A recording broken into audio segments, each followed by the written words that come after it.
लाखों लोगों द्वारा पूजनीय, विवादास्पद और रहस्यमय ट्यूरिन का कफन पिछले 10 वर्षों से जनता के दर्शन के लिए नहीं रखा गया है। और इस ईस्टर पर अधिकारियों का कहना है कि एक बार फिर इस नाजुक कपड़े को प्रदर्शन के लिए नहीं रखा जाएगा। सदियों पुराने इस अवशेष में ऐसी गुप्त जानकारी है जिसे कोई इंसान जाली नहीं बना सकता। एक ऐसी छवि जिसे न तो चित्रित किया गया है और न ही मुद्रित किया गया है, फिर भी ज्ञात विधियों द्वारा यह असंभव प्रतीत होती है। हालिया कृत्रिम बुद्धिमत्ता विश्लेषण से पता चलता है कि ट्यूरिन के कफन के भीतर एक गणितीय रूप से सटीक संकेत मौजूद है, जो मध्ययुगीन छल या प्राकृतिक क्षय से परे किसी चीज की ओर इशारा करता है। यह विश्वास का मामला नहीं है, बल्कि एक ऐसी वैज्ञानिक विसंगति है जो 2000 वर्षों से सबके सामने छिपी हुई है। कल्पना कीजिए कि एक कपड़ा कैमरे के सामने फोटोग्राफिक नेगेटिव की तरह काम कर रहा है, जो एक त्रिआयामी मानव आकृति को अविश्वसनीय बारीकियों के साथ प्रस्तुत करता है। सवाल सिर्फ यह नहीं है कि यह वास्तविक है या नहीं, बल्कि यह है कि इसे बनाने वाली शक्ति क्या हो सकती है। कफन की यह रहस्यमय भौतिक छवि वाकई अद्भुत है।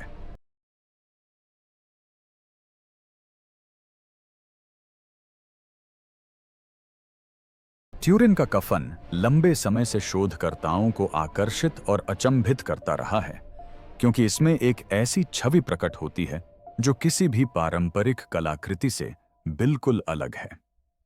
इस प्राचीन लिनेन के कपड़े पर एक पुरुष के शरीर की हल्की छाप है, लेकिन जो बात इसे विशिष्ट बनाती है वह यह है कि यह छवि कपड़े पर भौतिक रूप से कैसे मौजूद है।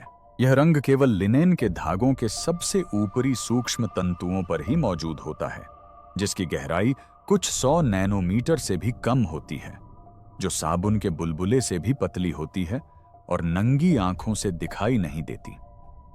पारंपरिक पेंटिंग या रंगाई के विपरीत यह छवि तंतुओं में समाती नहीं है, बल्कि झुलसने या रासायनिक परिवर्तन जैसी प्रतीत होती है। जब वैज्ञानिकों ने एक धागे को आड़ा काटा तो उन्होंने पाया कि उसका केंद्र बिल्कुल सफेद था, जिस पर किसी भी रंग का कोई निशान नहीं था। इसमें ब्रश के निशान या दिशा का कोई संकेत नहीं था, जिससे सामान्य कलात्मक विधियों की संभावना समाप्त हो जाती है। इसके बजाय ऐसा प्रतीत होता है कि रेशों को ऊर्जा के अचानक और तीव्र प्रवाह से रूपांतरित किया गया है, जिससे उनकी रासायनिक संरचना में सतही परिवर्तन हुआ है। यह सतही छाप हर मानक व्याख्या को चुनौती देती है, क्योंकि इसे ज्ञात मध्ययुगीन तकनीकों या प्राकृतिक प्रक्रियाओं से पुनः उत्पन्न करना लगभग असंभव है। उत्पन्न करना। छवि की चमक और अंधेरापन एक बेहद सटीक नियम का पालन करते हैं, जो यह दर्शाता है कि कपड़ा किसी त्रिआयामी शरीर पर किस प्रकार लिपटा हुआ हो सकता है। परछाई या चित्रित शेडिंग से इस तरह का डेटा पैटर्न नहीं बनता। इसके बजाय छवि की तीव्रता सीधे कपड़े और उसके नीचे के शरीर के बीच की दूरी से संबंधित होती है। नजदीकी क्षेत्र गहरे दिखाई देते हैं, जबकि दूर के स्थान हल्के। इससे आयतन का एक ऐसा सटीक गणितीय मानचित्रण बनता है जिसे किसी भी मध्ययुगीन कलाकार ने नहीं बनाया होगा। इससे भी अधिक आश्चर्यजनक बात यह है कि इसमें किसी भी प्रकार के भौतिक रंग, डाई या पिगमेंट का उपयोग नहीं किया गया है। इस छवि की अनूठी विशेषताओं के कारण यह किसी कलात्मक प्रस्तुति की बजाय कपड़े में समाहित डेटा की तरह व्यवहार करती है। इससे संकेत मिलता है कि कफन किसी असाधारण चीज की छाप हो सकता है, कुछ ऐसा जो मानवीय शिल्प कौशल से परे है। कई संशयवादियों ने इसे जालसाजी बताकर खारिज कर दिया है, लेकिन भौतिक साक्ष्य एक गहन और खुले दिमाग से किए गए निरीक्षण की मांग करते हैं। सदियों से इस प्रकार की छवि बनाने की कोई ऐसी विधि नहीं खोजी गई है जिसे दोहराया जा सके। इसकी सतहीपन ही सामान्य कलात्मकता को चुनौती देती है, लेकिन शरीर की विशेषताओं के गणितीय मानचित्रण के साथ मिलकर यह एक ऐसी पहेली को जन्म देती है जो वैज्ञानिक सीमाओं की परीक्षा लेती है। इससे एक महत्वपूर्ण प्रश्न उठता है, यह चित्र कैसे और किस माध्यम से बनाया गया था? बाद के विश्लेषण से पता चलता है कि इसका उत्तर किसी की कल्पना से कहीं अधिक रहस्यमय है। रहस्य को और बढ़ाते हुए इस चित्र में शरीर रचना संबंधी ऐसी सटीकता दिखाई देती है जो मध्यकाल की किसी भी जात कलाकृति में नहीं मिलती। यह मानव शरीर चोटों और अनुपातों के विवरण को आश्चर्यजनक सटीकता के साथ दर्शाता है।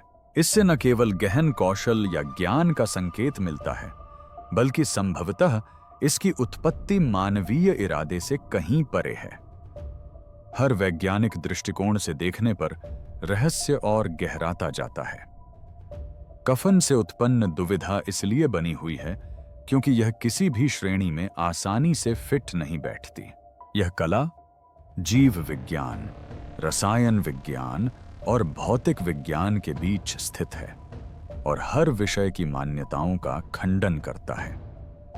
एक भौतिक वस्तु के रूप में इसकी प्रकृति जालसाजी तक सीमित व्याख्याओं को नकारती है और एक अभूतपूर्व दृष्टिकोण की मांग करती है।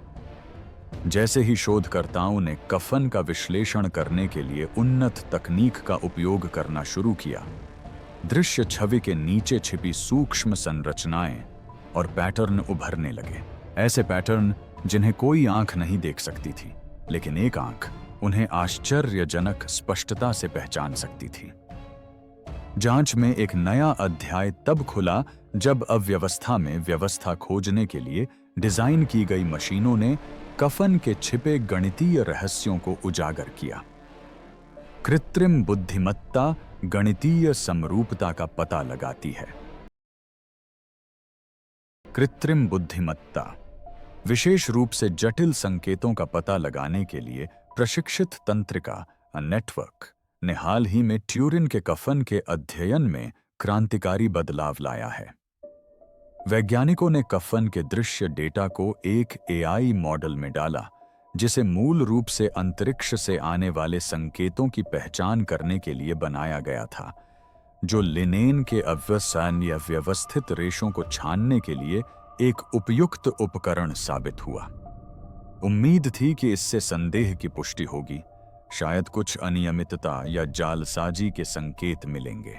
इसके विपरीत एआई ने एक दिलचस्प विसंगति का पता चलने पर अचानक काम करना बंद कर दिया। एआई को जो मिला वह मानव शरीर का गणितीय रूप से एकदम सटीक प्रक्षेपण था। एक ऐसा सटीक पैटर्न जो गुरुत्वाकर्षण को अनदेखा करता था और प्राकृतिक संरचना के नियमों को चुनौती देता था। धुंधली छवि के नीचे समरूपताओं और अनुपातों की पुनरावृत्ति से परिभाषित एक छिपी हुई संरचना थी, जो सदियों से मानव पर्यवेक्षकों के लिए अदृश्य रही। कृत्रिम बुद्धिमत्ता ने कपड़े की बुनाई, आग से हुए नुकसान और अन्य विकृतियों के शोर को हटाकर छवि में बुने गए एक सुसंगत ज्यामितीय कोड को उजागर किया। ये पैटर्न इतने सटीक हैं कि इन्हें मानव हाथों द्वारा नहीं बनाया जा सकता था, विशेष रूप से मध्य युग में तो बिल्कुल नहीं। इसे दोहराने के लिए भौतिकी, उन्नत गणित और नैनो तकनीक में महारत की आवश्यकता होगी, जो ज्ञात ऐतिहासिक कारीगरों की पहुंच से बहुत दूर है। यह छवि मूलतः एक प्रक्षेपण की तरह व्यवहार करती है, जो एक सतही चित्रकला के रूप में नहीं, बल्कि त्रिआयामी जानकारी के डिजिटल रूप से एनकोड किए गए मानचित्र के रूप में उभरती है। तंत्रिका नेटवर्क की यह खोज एक ऐसी बुद्धिमत्ता का संकेत देती है जो पारंपरिक कला से परे है और रचनात्मक अभिव्यक्ति के बजाय एनकोड किए गए डेटा की ओर इशारा करती है।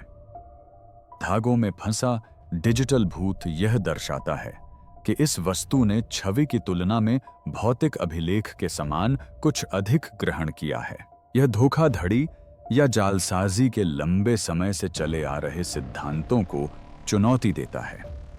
इसके अलावा एआई के विश्लेषण ने पुष्टि की कि छायांकन और छवि की गहराई शरीर से दूरी के साथ पूरी तरह मेल खाती है। इस तरह के भौतिक नियम के अनुरूप व्यवहार को किसी जालसाज के लिए जानबूझकर कोडित करना असंभव होगा, खासकर आधुनिक तकनीक के बिना। कफन की छवि कपड़े से ऐसे उभरती है मानो वह कोई सटीक त्रिविमीय खाका हो, न कि कोई सपाट रेखा चित्र। इस खोज ने वैज्ञानिक जगत में हलचल मचा दी और ऐतिहासिक छवियों के संदर्भ में हमारी धारणाओं को पूरी तरह बदल दिया। इससे यह सवाल उठा कि अगर यह कला या जालसाजी नहीं है तो फिर क्या है? कृत्रिम बुद्धिमत्ता। एआई द्वारा कफन में छिपी गणितीय सच्चाई को देखने की क्षमता ने इस पूरी घटना पर नए सिरे से विचार करने की मांग की।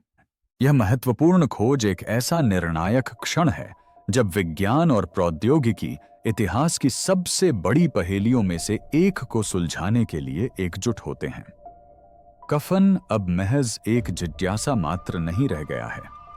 यह एक जटिल वैज्ञानिक डेटा सेट बन गया है जिसे समझने की आवश्यकता है। कृत्रिम बुद्धिमत्ता। एआई द्वारा सतह के नीचे छिपी हुई चीजों को उजागर करने के बाद यह याद करना जरूरी है कि कैसे शुरुआती फोटोग्राफी ने भी कफन के रहस्य की ओर एक चौंकाने वाला संकेत दिया था, जो लंबे समय से नंगी आंखों से छिपे रहस्यों की ओर इशारा करता था। इमेजिंग तकनीक के शुरुआती दिनों की यात्रा से पता चलता है कि कैसे डिजिटल युग से बहुत पहले ही कफन ने वैज्ञानिकों को हैरान कर दिया था। ऐतिहासिक रहस्य और शुरुआती फोटोग्राफी। ट्यूरिन के रहस्यमय कफन की गहन जांच 1898 में ही शुरू हो गई थी, जब वकील और शौकिया फोटोग्राफर सेकेंडो पिया ने कपड़े की पहली तस्वीर ली थी। अपने डार्क रूम में कांच की प्लेट को विकसित करते समय पिया यह देखकर दंग रह गए कि धुंधली छवि अचानक एक स्पष्ट और साफ नेगेटिव में बदल गई। इसका मतलब यह था कि फोटोग्राफी के आविष्कार से सदियों पहले ही कफन में एक फोटोग्राफिक नेगेटिव जैसी छवि मौजूद थी। इस खोज ने तुरंत अविश्वास पैदा कर दिया। एक मध्ययुगीन कलाकार फोटोग्राफिक नेगेटिव कैसे बना सकता था, जबकि यह अवधारणा 19वीं शताब्दी तक विकसित ही नहीं हुई थी। कलाकार पारंपरिक रूप से प्रकाश और छाया के साथ सामान्य तरीके से काम करते थे, न कि चमक को उलटकर नेगेटिव छवि बनाते थे। पिया की तस्वीर ने वैज्ञानिकों को कफन की उत्पत्ति और उसके निर्माण की विधियों पर पुनर्विचार करने के लिए मजबूर कर दिया। दशकों बाद 1970 के दशक में आगे के तकनीकी विश्लेषण ने इस रहस्य को और गहरा कर दिया। संयुक्त राज्य वायु सेना अकादमी की एक टीम ने नासा द्वारा चंद्रमा और मंगल की स्थलाकृति का मानचित्रण करने के लिए डिजाइन किए गए VP-8 छवि विश्लेषक का उपयोग आवरण की एक तस्वीर पर किया। इस प्रणाली में विकृत दिखाई देने वाली सामान्य तस्वीरों के विपरीत आवरण की छवि ने एक त्रुटिहीन त्रिआयामी प्रतिरूपण प्रस्तुत किया। परिणाम आश्चर्यजनक थे। VP-8 विश्लेषक ने आवरण पर चमक को ऊंचाई के रूप में व्याख्यायित किया, जिससे एक पूर्णतः अक्षुण्ण त्रिआयामी मानव आकृति निर्मित हुई। गहरे रंग वाले क्षेत्र शरीर के उन हिस्सों को दर्शाते थे जो कपड़े के करीब थे, जबकि हल्के रंग वाले क्षेत्र अधिक दूरी को दर्शाते थे। यह सटीक 3D रिलीफ किसी भी अन्य तस्वीर से बिल्कुल अलग थी और इससे पता चलता था कि छवि में वास्तविक भौतिक आयामों का समावेश था। इस 3D प्रमाण ने पहले के AI निष्कर्षों का समर्थन किया, जिससे यह धारणा पुष्ट हुई कि कफन की छवि एक सपाट पेंटिंग नहीं, बल्कि एक प्रकार का वॉल्यूमेट्रिक प्रोजेक्शन थी। यह विचार कि शरीर की छवि किसी तरह कपड़े से होकर गुजरी और गहराई की जानकारी अंकित की। कला और विज्ञान दोनों की सामान्य सीमाओं को चुनौती देता है। इस प्रकार कफन की छवि एक भौतिक मानचित्र की तरह काम करती है, जो सदियों पुरानी मान्यताओं को चुनौती देती है और मध्ययुगीन क्षमताओं से परे किसी तकनीक या घटना का संकेत देती है। वैज्ञानिक इस छाप के पीछे की प्रक्रिया को लेकर अभी भी असमंजस में हैं और यह सवाल उठा रहे हैं कि क्या इसमें प्राकृतिक या अलौकिक शक्तियों की भूमिका थी। कफन की त्रिआयामी आकृति की अस्पष्ट प्रकृति इस विरोधाभास को और बढ़ाती है कि ऐसी वस्तु इतने लंबे समय तक मुख्यधारा के विज्ञान की नजरों से कैसे बची रही।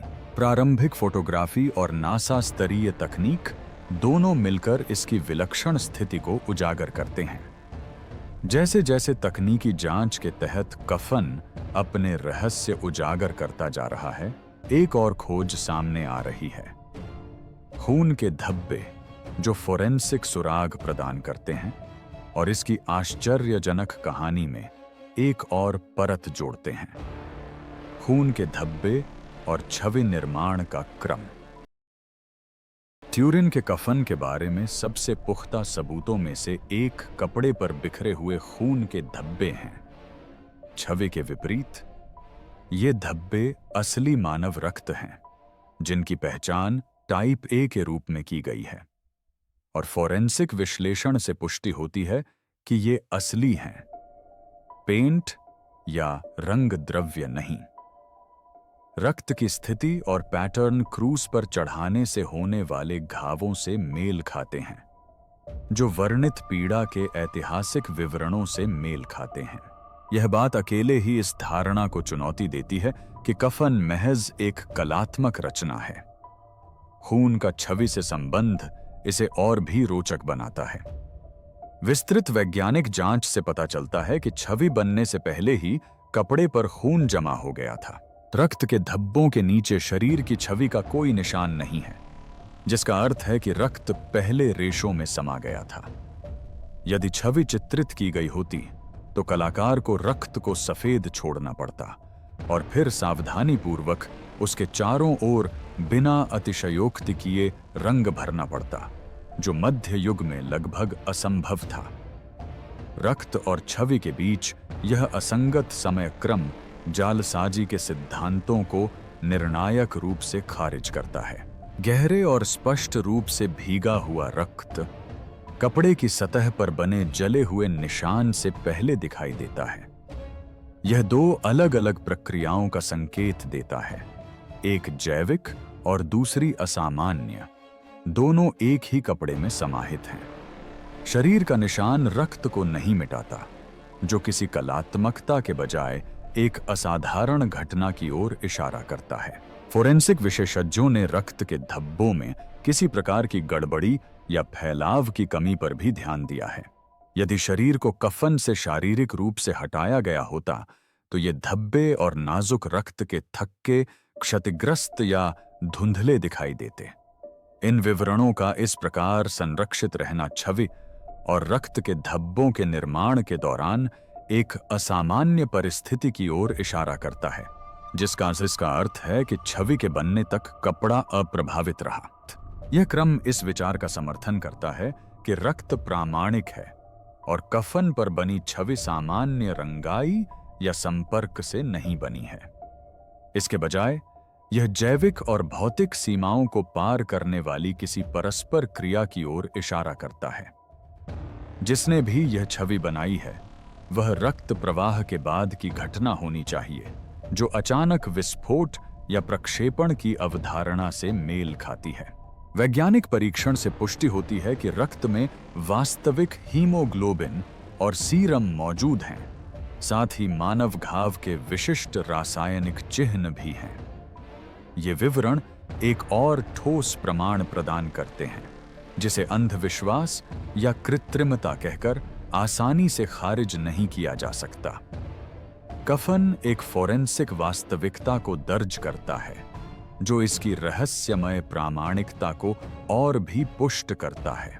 रक्त और छवि दोनों का बिना किसी हस्तक्षेप के संरक्षित रहना एक स्थिर कालक्रम बनाता है। पहले रक्त, फिर छवि, दोनों सदियों तक अविश्वसनीय रूप से बिना किसी क्षरण या संदूषण के सुरक्षित रहे। यह कालानुक्रमिक विसंगति हमें कफन की अनूठी संरचना को समझने के करीब लाती है और साथ ही रहस्य को और गहरा करती है। इसके अलावा रक्त के प्रकार और पैटर्न का मिलान अन्य अवशेषों से किया गया है, जिससे ऐतिहासिक कलाकृतियों को आपस में जोड़ा जा सकता है और एक ऐसी निरंतर कहानी को बल मिलता है जो मध्ययुगीन काल निर्धारण की मान्यताओं को चुनौती देती है। ये फोरेंसिक सुराग एक जैविक फिंगरप्रिंट की तरह काम करते हैं जो कफन को उसके कहीं अधिक प्राचीन मूल से जोड़ते हैं। जैसे जैसे रक्त की कहानी सामने आती है, यह अनिवार्य रूप से कफन की आयु के वैज्ञानिक आधार पर सवाल खड़े करती है। ऐसे सवाल जिनकी 20वीं शताब्दी के उत्तरार्ध में रेडियोकार्बन डेटिंग प्रयासों के बाद गहन जांच की गई। काल निर्धारण विधियों को लेकर विवाद कई जटिलताओं को उजागर करता है, जिससे पता चलता है कि स्वयं विज्ञान को भी इस अवशेष की वास्तविक आयु निर्धारित करने में कितनी कठिनाई हुई। रेडियोकार्बन डेटिंग में खामियां। 1988 में एक प्रमुख वैज्ञानिक दावे ने ट्यूरिन के कफन की प्रामाणिकता पर चल रहे विवाद को सुलझाने का प्रयास किया। 3 स्वतंत्र प्रयोगशालाओं द्वारा किए गए रेडियोकार्बन डेटिंग परीक्षणों से पता चला कि कपड़ा मध्य युग का है, लगभग 1260 से 1390 ईस्वी के बीच का। इस खोज को मध्ययुगीन जालसाजी के प्रमाण के रूप में सराहा गया।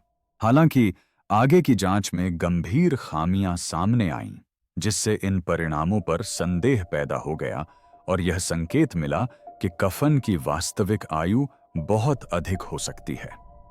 मुख्य समस्या नमूने के चयन में थी। मुख्य कपड़े को नुकसान से बचाने के लिए शोधकर्ताओं ने एक कोने से एक छोटा सा टुकड़ा लिया जो सदियों से अत्यधिक उपयोग में आने वाला हिस्सा था। इस कोने पर काफी घिसावट हो चुकी थी और उससे भी महत्वपूर्ण बात यह है कि 1532 में लगी आग में इसे नुकसान पहुंचा था। आग लगने के बाद कुशल ननों ने अदृश्य बुनाई नामक तकनीक का उपयोग करके कफन की मरम्मत की, जिसमें क्षतिग्रस्त लिनन में सूती धागे बुने गए ताकि बिना किसी स्पष्ट निशान के इसे स्थिर किया जा सके। बाद में किए गए रासायनिक विश्लेषणों, विशेष रूप से रसायनज्ञ रेमंड रोजर्स द्वारा से पता चला कि परीक्षण किए गए नमूने में मुख्य रूप से यही मरम्मत सामग्री थी जो कपास और रंगे हुए लिनन का मिश्रण थी, न कि कफन के मूल भाग से प्राप्त अलसी के रेशे। परिणाम स्वरूप रेडियोकार्बन डेटिंग से मरम्मत की आयु का पता चला, न कि असली कपड़े की। इस खुलासे ने प्रारंभिक मध्ययुगीन डेटिंग को अमान्य कर दिया। अदृश्य पुनर्बुनाई पैच की सामग्री रासायनिक रूप से अलग थी, जिसमें मूल लिनन की तुलना में परिवर्तित सेल्यूलोज संरचनाएं दिखाई दीं। इस दूषित नमूने की आयु निर्धारित करने से स्वाभाविक रूप से कम आयु का पता चला, जिससे वैज्ञानिकों और आम जनता दोनों को भ्रम हुआ। यह गलती किसी प्राचीन वस्त्र पर लगे आधुनिक पैच की आयु निर्धारित करने और पूरे वस्त्र को नया मान लेने के समान है। इस खोज का समर्थन अन्य वैज्ञानिक विधियों, जैसे कि वाइड एंगल एक्स-रे स्कैटरिंग द्वारा किया गया, जो समय के साथ सेल्यूलोज संरचनाओं के विघटन का मूल्यांकन करती है। इसी है इन परीक्षणों से पता चलता है कि कफन में सन के क्षरण का स्तर रेडियोकार्बन डेटिंग द्वारा पहली शताब्दी ईस्वी के कपड़ों के समान है, जो मध्ययुगीन कालक्रम का पुरजोर खंडन करता है। अतिरिक्त कंपन स्पेक्ट्रोस्कोपी विश्लेषणों ने इन निष्कर्षों की पुष्टि की, जिससे कपड़े की आयु कहीं अधिक पुरानी होने का प्रमाण मिलता है। ये ठोस भौतिक परीक्षण बताते हैं कि कफन स्वयं लगभग 2000 वर्ष पुराना है, जो मध्ययुगीन जालसाजी के दावे के बजाय ऐतिहासिक और फोरेंसिक साक्ष्यों से मेल खाता है। मामले को और जटिल बनाते हुए कफन अन्य प्राचीन अवशेषों, जैसे कि ओविएडो के सुदारियम, एक चेहरे के कपड़े से उल्लेखनीय समानता रखता है, जो स्पेन में संरक्षित है और जिसका दस्तावेजी इतिहास 7वीं शताब्दी तक जाता है। दोनों कपड़ों पर रक्त के धब्बों के पैटर्न और रक्त के प्रकारों की एआई तुलना से लगभग सटीक मिलान का पता चला, जो मध्य युग से पहले की एक साझा उत्पत्ति का संकेत देता है। रेडियोकार्बन डेटिंग त्रुटियों और विभिन्न अवशेषों के विश्लेषण के बढ़ते प्रमाण कफन के कालक्रम पर पुनर्विचार करने के लिए बाध्य करते हैं। साथ ही साथ कमजोर नमूनों के आधार पर जल्दबाजी में निष्कर्ष निकालने के खतरों को भी उजागर करते हैं। यह दर्शाता है कि कैसे ऐतिहासिक आघात और कलाकृतियों को संरक्षित करने के प्रयास अनजाने में वैज्ञानिक अनुसंधान को बाधित कर सकते हैं। रेडियोकार्बन डेटिंग विवाद एक चेतावनी के रूप में कार्य करता है, जो हमें याद दिलाता है कि विज्ञान को प्राचीन अवशेषों के प्रति सावधानी, खुले दिमाग और गहनता के साथ दृष्टिकोण अपनाना चाहिए। जैसे जैसे कफन के प्रति जिज्ञासा बढ़ती जा रही है, नई वैज्ञानिक तकनीकें हमारी समझ को पारंपरिक सीमाओं से परे ले जा रही हैं, जो हमें असाधारण भौतिकी और अनसुलझे रहस्यों के क्षेत्र में ले जाती हैं। कफन की छवि के पीछे के भौतिकी संबंधी नए खुलासे उन सभी बातों को चुनौती देंगे जो हम इस अवशेष के बनने के बारे में जानते थे। आधुनिक वैज्ञानिक काल निर्धारण तकनीकें। नई तकनीकों ने हाल ही में ट्यूरिन के कफन की वास्तविक आयु को लेकर चल रही बहस में नई जान फूंक दी है, जो 1988 के विवादास्पद रेडियोकार्बन परीक्षणों से आगे बढ़ गई है। इनमें से वाइड एंगल एक्स-रे स्कैटरिंग, कफन के लिनेन में मौजूद प्राथमिक रेशे, अलसी के सेल्यूलोज की संरचनात्मक गिरावट का आकलन करने का एक परिष्कृत तरीका प्रदान करती है। समय के साथ परमाणु संरचना में हुए विघटन की जांच करके वैज्ञानिक केवल कार्बन डेटिंग पर निर्भर हुए बिना कपड़े की वास्तविक आयु का अनुमान लगा सकते हैं। इस विधि से लगभग 2000 वर्ष पूर्व के वस्त्रों के अनुरूप गिरावट के पैटर्न का पता चला है। एक अन्य शक्तिशाली उपकरण कंपन स्पेक्ट्रोस्कोपी प्राचीन सामग्रियों में रासायनिक परिवर्तनों का पता लगाने के लिए आणविक कंपनों का विश्लेषण करता है। कफन के धागों पर इसका प्रयोग करने से ऐसे परिणाम प्राप्त हुए जो पहली शताब्दी के लिनेन वस्त्रों से काफी मिलते जुलते हैं, जो मध्यकाल से कहीं अधिक पुराने हैं। ये दोनों विधियां मिलकर एक वैज्ञानिक आधार तैयार करती हैं, जिससे यह संकेत मिलता है कि यह वस्त्र उस युग का है जो पारंपरिक रूप से ऐतिहासिक यीशु से जुड़ा हुआ है, और यह पिछली मान्यताओं को चुनौती देता है। ये निष्कर्ष अन्य पुरातात्विक और ऐतिहासिक प्रमाणों से मेल खाते हैं, जो कफन की प्राचीनता का पुख्ता प्रमाण प्रस्तुत करते हैं। महत्वपूर्ण बात यह है कि यह दृष्टिकोण रेडियोकार्बन नमूनों में देखी जाने वाली संदूषण समस्याओं से बचाता है, क्योंकि यह मरम्मत द्वारा परिवर्तित छोटे-छोटे हिस्सों के बजाय मौजूदा रेशों के आणविक विघटन का अध्ययन करता है। इस प्रकार कफन की संरचनात्मक समय रेखा कार्बन आइसोटोप परीक्षणों से नहीं, बल्कि लिनेन के भीतर होने वाले प्रत्यक्ष भौतिक और रासायनिक परिवर्तनों से उभरती है। इसके अतिरिक्त कफन की ओविएडो के सुदारियम से समानता, जो स्पेन का एक रक्त रंजित कपड़ा है और जिसके 7वें शताब्दी के ऐतिहासिक प्रमाण मौजूद हैं, इसके प्राचीन मूल के तर्क को बल देती है। विस्तृत एआई तुलनाओं में रक्त के प्रकार, आकार और दाग के पैटर्न में लगभग सटीक समानता पाई गई है, जो एक संबंधित कहानी का संकेत देती है। यदि दोनों अवशेष मध्य युग से पहले के हैं, तो यह सदियों पुराने परस्पर जुड़े कलाकृतियों के एक अनदेखे जाल को उजागर करता है। ये नवोन्मेषी वैज्ञानिक तकनीकें लंबे समय से चले आ रहे विवादों को नए दृष्टिकोण और उपकरणों से लगातार पुनरावलोकन करने के महत्व को उजागर करती हैं। ये हमें याद दिलाती हैं कि ऐतिहासिक रहस्यों में सत्य की खोज कभी समाप्त नहीं होती, बल्कि हर तकनीकी प्रगति के साथ और गहरी होती जाती है। कफन अब केवल आस्था या लोक कथा का प्रतीक नहीं रह गया है, यह गहन वैज्ञानिक अध्ययन का विषय बन गया है।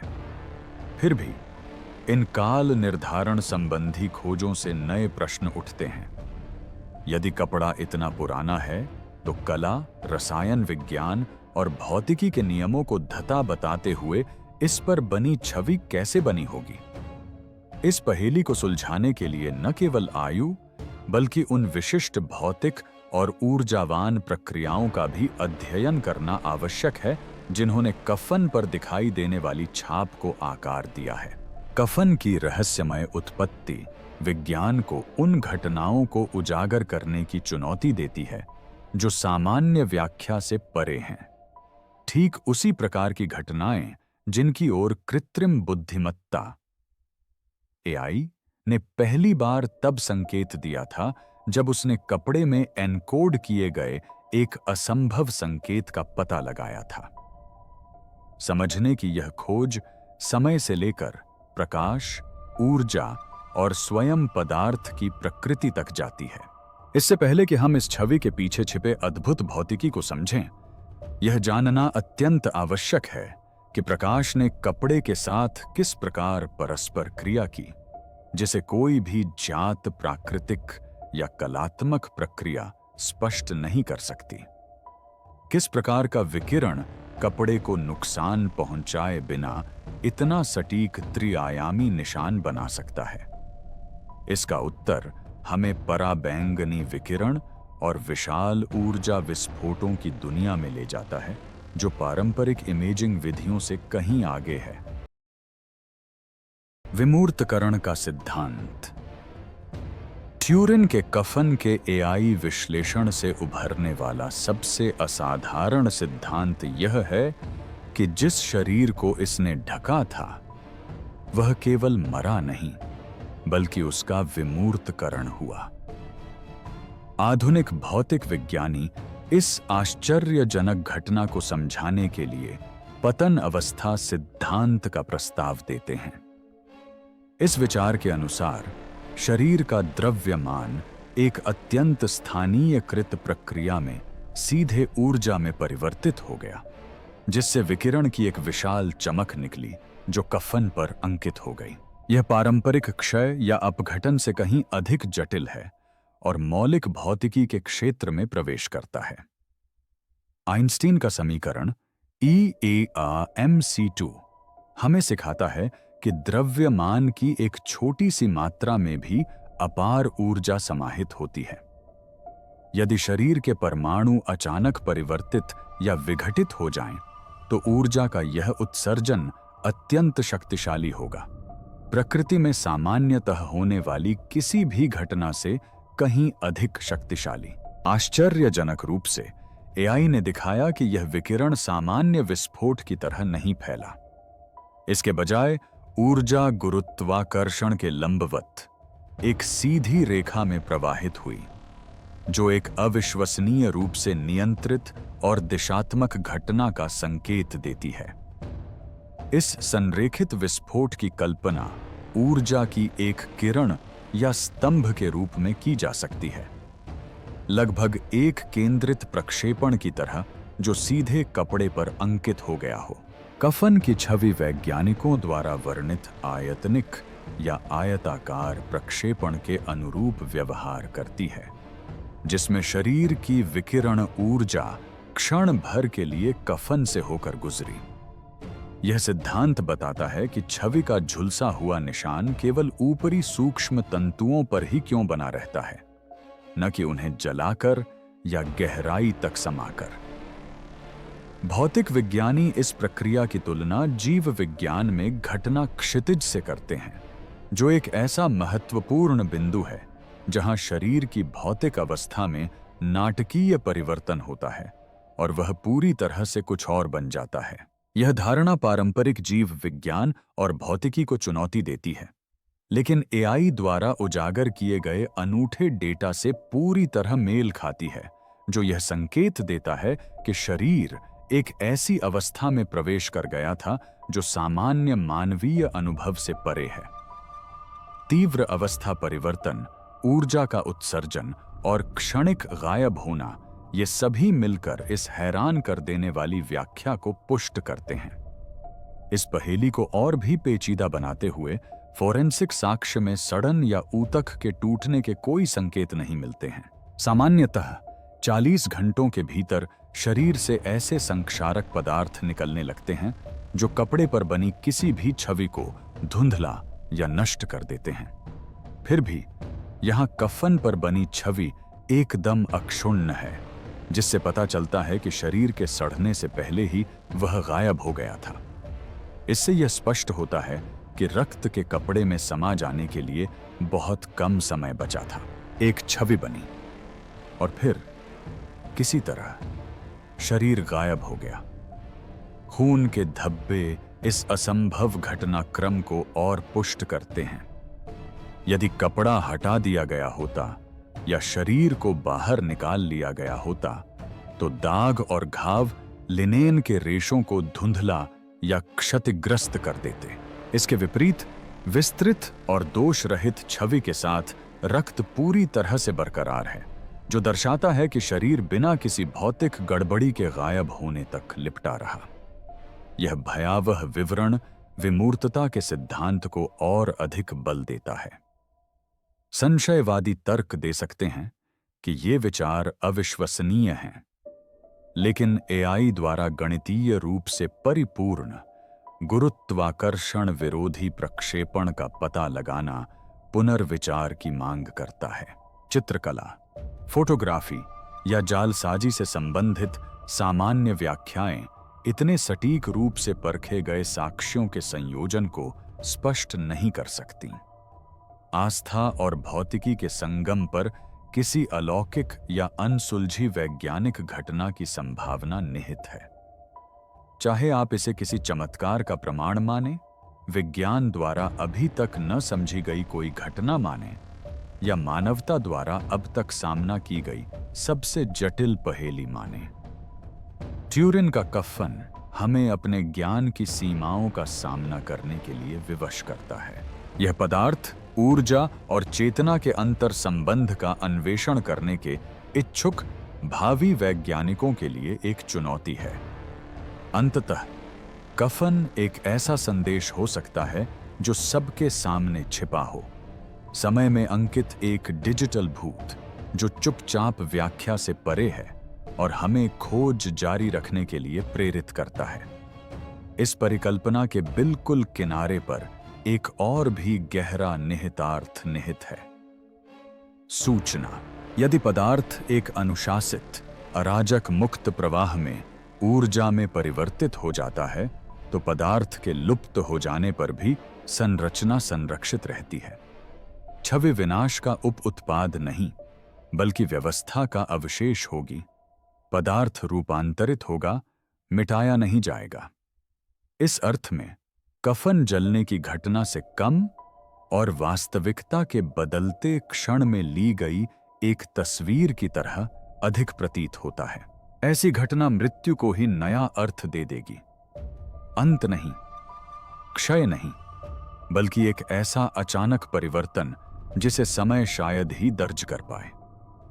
कपड़ा उस सीमावर्ती क्षण का साक्षी बन जाता है, पहले और बाद के बीच एक झिल्ली की तरह। कुछ भी नहीं फटता, कुछ भी नहीं हिलता। शरीर शरीर छोड़कर नहीं जाता, वह बस अब वहां नहीं है। अनुपस्थिति उपस्थिति का स्थान सटीक रूप से ले लेती है।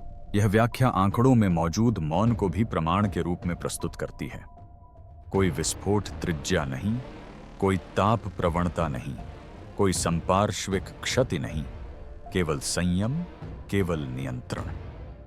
भौतिकी आमतौर पर ऊर्जा के मुक्त होने पर ही अपना प्रभाव स्पष्ट रूप से प्रकट करती है। यहां यह फुसफुसाता है। यही फुसफुसाहट शोधकर्ताओं को सबसे ज्यादा परेशान करती है। शायद यही कारण है कि कफन आज भी कायम है। यह इसलिए नहीं कि यह व्याख्या करती है, बल्कि इसलिए कि यह व्याख्या करने से इनकार करती है। यह सुझाव देती है कि वास्तविकता ऐसी घटनाओं की अनुमति दे सकती है जो नियमबद्ध होते हुए भी अप्राप्य हों, संरचित होते हुए भी अद्वितीय हों। यह छवि कोई उत्तर नहीं देती। यह एक ऐसा सन्नाटा समेटे हुए है जिसके करीब विज्ञान पहुंच तो सकता है, लेकिन अभी तक उसे पार नहीं कर पाया है। ट्यूरिन का कफन इतिहास की सबसे दिलचस्प पहेलियों में से एक है, जो विज्ञान, रहस्य और आस्था को इस तरह से मिलाता है जैसा कि कुछ ही कलाकृतियों ने किया है।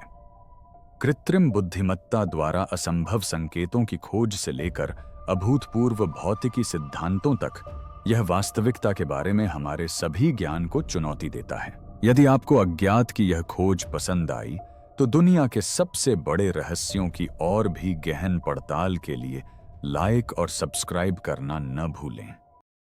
छवि के पीछे का भौतिकी वैज्ञानिक लंबे समय से यह समझाने के लिए संघर्ष कर रहे हैं कि कफन की छवि नीचे के लिनेन को नुकसान पहुंचाए बिना इतनी विस्तृत और उल्लेखनीय रूप से सतही कैसे दिखाई देती है। हाल के शोध से पता चलता है कि पराबैंगनी विकिरण का एक विशेष रूप लिनन के रेशों की सबसे ऊपरी सतह को बिना जलाए या कमजोर किए बदल सकता है।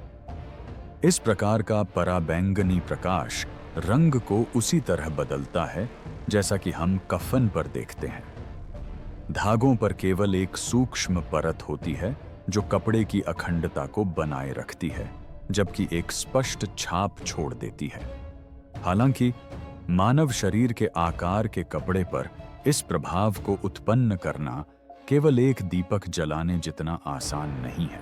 प्रायोगिक आंकड़ों के अनुसार इस ऊर्जा विस्फोट के लिए लगभग 34 ट्रिलियन वॉट ऊर्जा की आवश्यकता होगी, जो किसी भी मानव निर्मित प्रकाश स्रोत से कहीं अधिक है और पृथ्वी पर मौजूद सबसे शक्तिशाली सर्च लाइट या लेजर से भी अधिक शक्तिशाली है।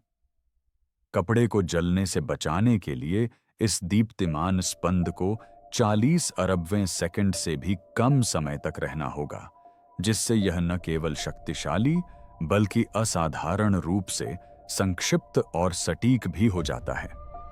ऐसी परिस्थितियां परमाणु विस्फोटों की विस्मयकारी और सटीक प्रकृति की याद दिलाती हैं।